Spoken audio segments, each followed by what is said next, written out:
Well, what is next? And I think there'll be some form of package, but we'll see. A big day on the pandemic front, Tom. Highest number of deaths yet in Australia, with 25 in Victoria, including 22 in aged care. You would have to think that the Prime Minister, Health Minister and Aged Care Minister Richard Colbeck, who we're soon to hear from, are working on some sort of extra support and funding for aged care, because it's being put to me these deaths are a lag from the time when the Victorian cases were up around that 700 mark. We know that it's usually the second week of COVID-19 when it hits you the worst. In New South Wales, Premier Gladys Berejiklian has given the strongest apology she's ever given in 3.5 years in office over this Ruby Princess saga.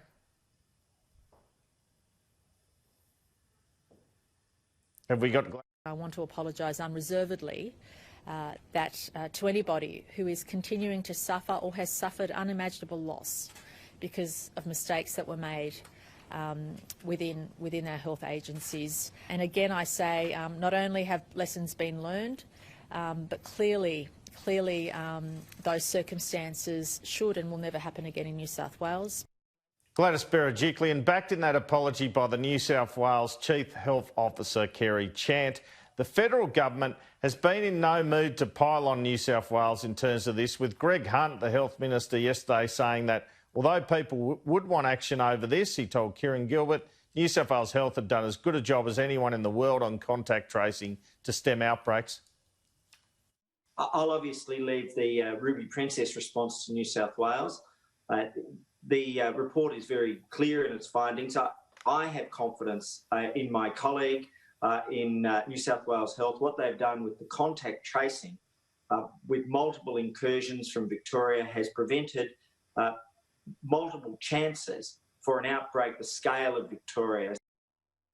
So the New South Wales Health Minister, Brad Hazzard, whose job was probably saved by Bret Walker's report after the Commission of Inquiry found he did not need to go, was slightly less adamant in his apology.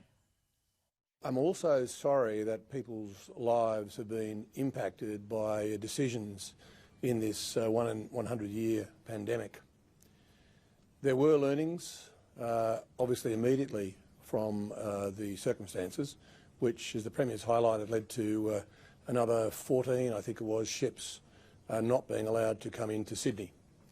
And I also want to stress that in this 1 in 100-year pandemic, there are learnings every day by New South Wales Health. Learnings.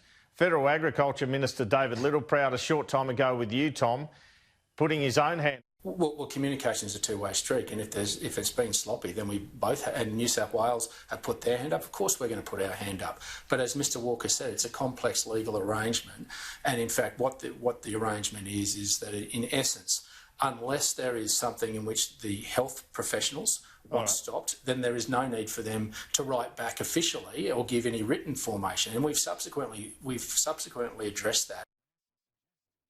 Yeah, so of course the report finding that there were issues with a biosecurity officer in particular in the Agriculture Department at a federal level.